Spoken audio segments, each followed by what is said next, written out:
Hey guys, AuspiciousSausie here, and welcome to episode 37 of the San Marino Challenge. As you can see, today's episode is going to be against Salernitana. I think it's Salernitana. I might have pronounced it wrong last episode. But yeah, we're going to verse them today. Of course, it is the last game of the Serie A season. And as you can see by the league table, we are currently in 5th position. Now, we are tied with Lazio in 4th, who are also on 70 points. However, if you look at the goal difference, we're on 13, they're on 22. They have the goal difference. We're not going to be scoring, we could say, 7 goals and hope they lose 2-0. Obviously, that's not going to happen. And then if you look above them, Roma are in 3rd on 71 points. So there's possibility for us to... Well, first of all, we have to win our game. I think that's basically imperative. If we don't do that, we won't finish in the top 4. Then we also have to hope that either Lazio or Roma draw or lose their games. Now, that's possible, but Roma and Lazio, they're both versing pretty average teams. I believe Roma is versing Bologna. And I think Lazio is actually versing Chievo, who are already relegated. So, realistically, we all have pretty easy games in terms of opposition. But of course, Bologna are in 14th, and 15th is our opponent, Salernitana, and then down there is Chievo. So it's going to be interesting. Upsets can happen. We have already secured a Europa League spot by finishing where we have. Of course, Napoli cannot catch us with a win today, so that's good to see. It's worth mentioning that Fiorentina did win the TAM Cup, so that means Juventus, possibly Sassuolo, but Juventus will probably miss out on the Europa League. Well, they definitely will. Actually, they might not. I mean, if Napoli lose and Juventus win, they might be able to jump ahead of them, but it doesn't look like they will do that. Of course, Napoli just needs to get a draw, and they'll take that last spot, so it's going to be interesting. An interesting final day.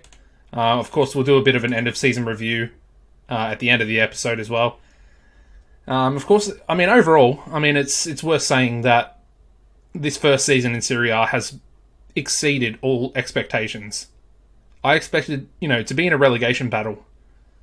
I don't think the team... we added a few good players here and there, but overall, I think the team is very weak in certain areas. I definitely think up front, we are definitely lacking a proper striker that is going to score goals for us. Montepurto and Foliados, they're just not good enough. Foliados, he looks like he could be good enough, but he just does not perform. His 10 finishing really lets him down. Montepurto, he's got 5 goals this season so far. He hasn't done badly, but again, he's not that impressive. And I'm definitely looking at a striker for next season. That's like the top of my priority list in terms of players in. We did actually bring in some decent players this year. Of course, Conforti, Gil, Ribeiro on loan. Who else did we bring in? That's kind of it, actually. We brought in Cesar, Leo. Leo's more one for the future. And of course, Foliados and Montepurto were also brought in, but like I said, they're not really good enough. So it'll be interesting. Pesci did get a new contract. He's performed pretty well. Only on $750 per week, which is awesome. It really is good to see. Of course, we're going to try and I want to keep the finances in really good order, because by the end of next season, it's projected to be 45 million in the account, or in the balance. And I think from 45 million, you can really set yourself up to be a top 4 challenging club at the very least. So that's a priority as well, along with, signing a decent striker next season. But yeah, today's lineup is going to be Ingvarsen in goals. We're going to go with Conforti as the right back, Pesci and Scarbi as the 2 centre backs, and then Gil as our left back. Ambro today is going to start as the deep line playmaker. I think Toscano, I believe he's out with suspension. Yeah. Once again, out with suspension. Not the first time this season. The two wingers today are going to be Bashini on the right, Forte on the left, as per usual. And then we're going to go with Saki and Ribeiro as the two centre mids. And of course, Monteperto will be up front. Lacking a little bit of match fitness, but Foliados picked up a pretty recent injury, I think in the last game. And he's been out for like the last 3 weeks, or he will be out for 3 weeks in total.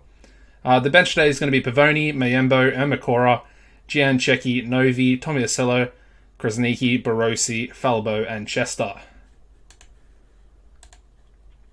Alrighty. Like I said, we basically have to win. We are at home.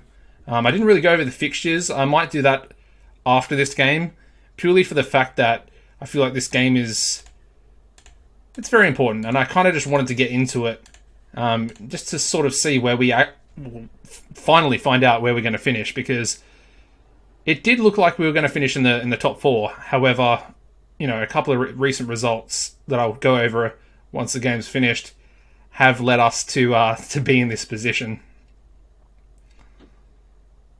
Alright, we're starting off really well. 9 shots, 5 on target. They've had 0, which is positive.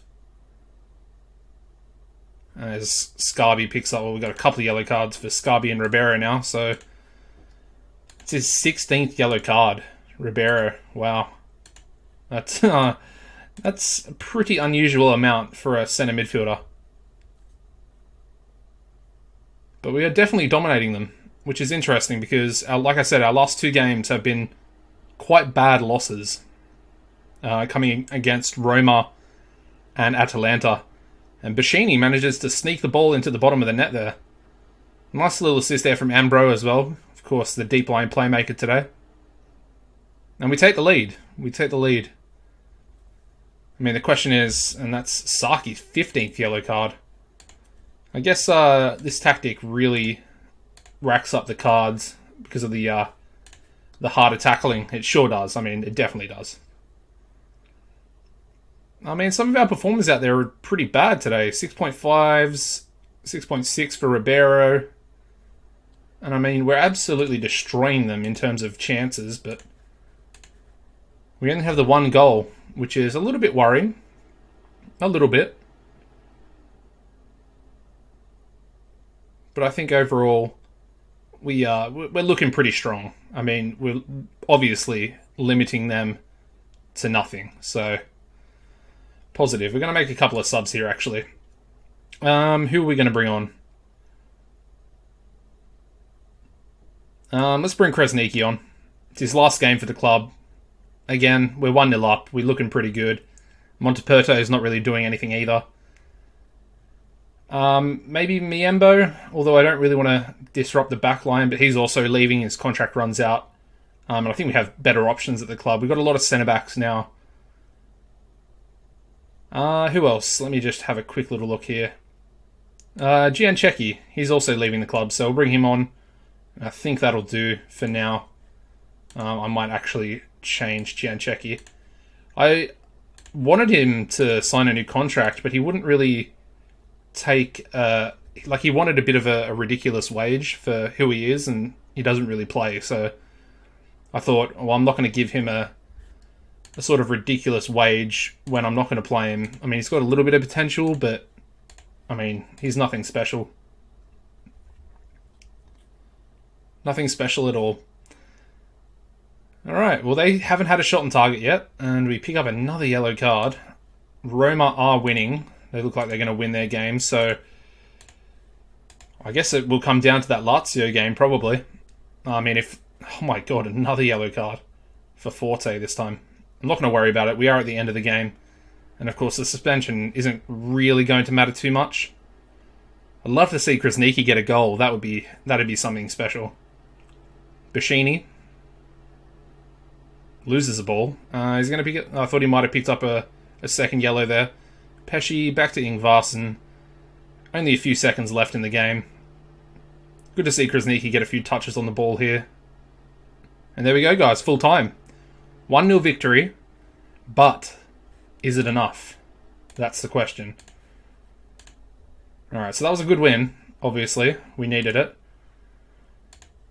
Now, where are we finishing? We won't look at that for now. I'll sort that out off camera. As you can see, Lazio won their game. So we finished in 5th position. Couldn't get Champions League in our first season. I mean, I expected to be fighting relegation, and we managed to finish 5th in Serie A. Get a Europa League spot as well, which is totally unexpected. But I'm super happy with it, honestly. Like, very, very happy. Let's go over the fixtures before I forget. Where are we at? Schedule. Of course, the previous episode was the 1-0 victory over Chievo. We followed that up with a 3-0 victory over Empoli. Gil, Bacchini, and Barossi on the score sheet there. A pretty emphatic victory. We then managed to beat Udinese 2-1. Pesci and Foliados. Foliados finally getting a goal. I think he scored his first goal right at the start of the season. And he finally got a second goal. Yeah, I don't know. It was a bit ridiculous, to be honest. But yeah, we followed that up with another 4-1 victory, this time coming against Bologna at home. A pretty decent result. As you can see, Bacchini, Toscano, and Pesci, we were 3-0 up. They got one back through Marola. And then our 4th came from Gil just before half-time. We then could only manage a draw against Sampdoria away from home. Thiago Ribeiro in the 28th minute getting the goal there. We then absolutely smashed Pescara.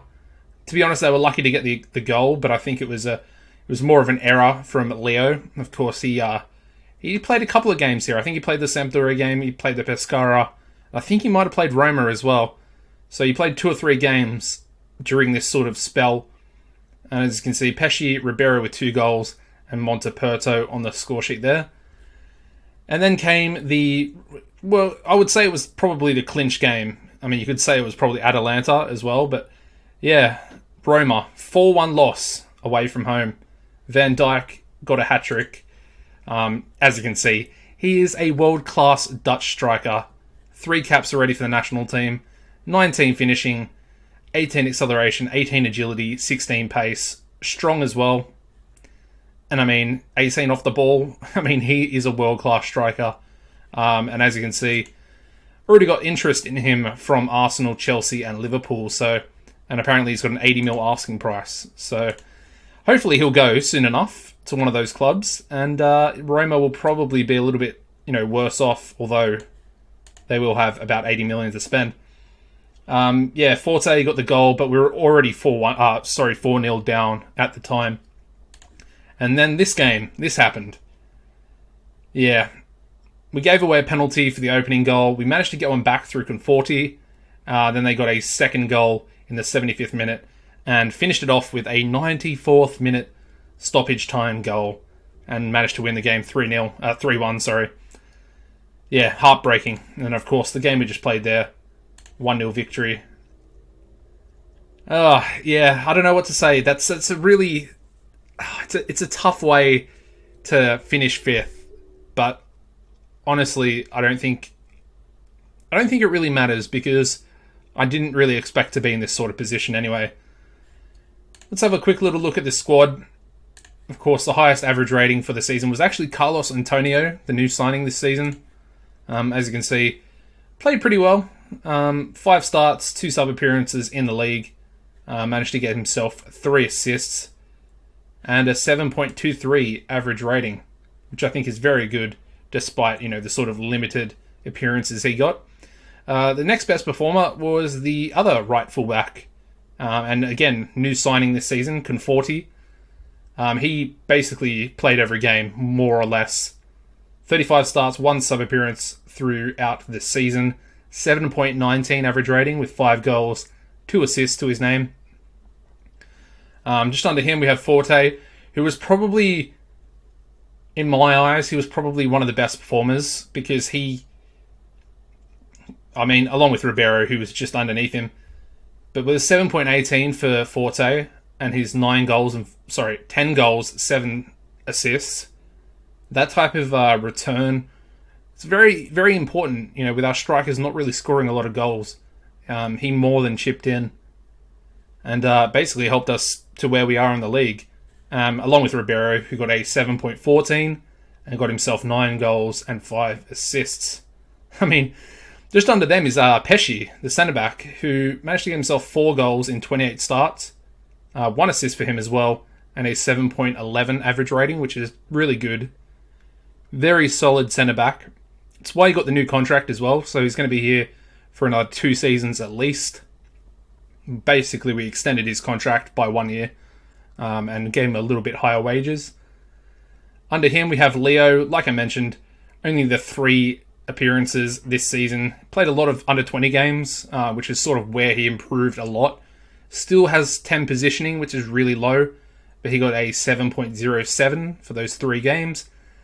Just under him, we've got Iago Gil, who managed to get a 7.04. Only 17. Like I mentioned, I thought he was 19. In my head, I had 19 for him. But he's only 17. Really good player. He was really, really solid this season. Excuse me. Really solid this season for his age. Only cost us 700,000. I think that was a release clause. And as you can see, 3 goals, 4 assists for him. Just underneath him is Bashini. Of course, always one of the better performers in the team. 34 appearances for him. 8 goals, 7 assists. A 7.03 average rating for the season, which is pretty good for him. I'm happy with that. A couple of players under him, we got Scarby, the other centre-back.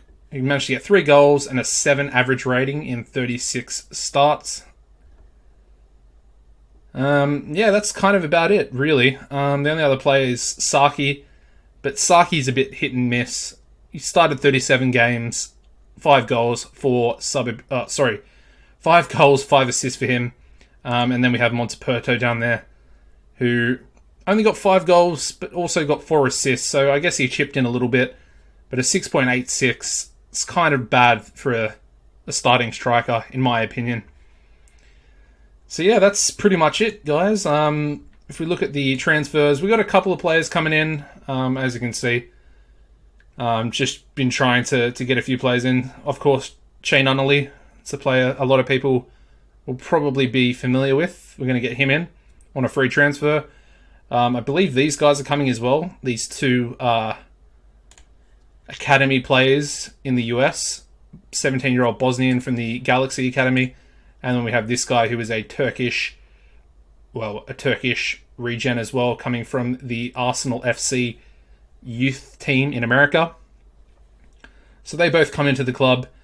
They're both strikers, so it should be interesting. I've pretty much bought them for the youth team, and you know, in a couple of years' time, we'll probably be able to sell them for a somewhat decent profit. Purely the only reason why I've really brought them in. Maybe they'll develop into somewhat capable players of playing in Serie A, although I kind of doubt that. Anyways, that's going to pretty much wrap this episode up, guys. Thank you very much for watching. Of course, our first season in Serie A. We've done really well. We really have. If you look at the finances before I leave you off, 23.5 million. Now, when you consider where we were, a couple of seasons ago, I mean, even last season, we were struggling. We were definitely struggling with finances. And I mean, look at the projection. Like I said, the end of next season, 48 million. That'll set a club up to be successful. I would love to get a new stadium. I can actually ask for one. I haven't done it yet, purely for the fact that when I do it, or if they do it for me, if the board does it for me, I want it to be the biggest stadium it can possibly be. Because I don't want a small stadium that we're going to be stuck with for 20 years, because that's how long before you can build new stadiums after building a new one. So yeah, it's an interesting problem that I've sort of thought about, and I feel like the longer and the bit better reputation that we have, I feel like the stadium should be bigger in theory. Anyways, that's enough of this episode, guys. Take it easy. Thank you very much for watching. Drop a like on the video, that'd be much appreciated. And yeah, apart from that, like I said, take it easy and goodbye, guys.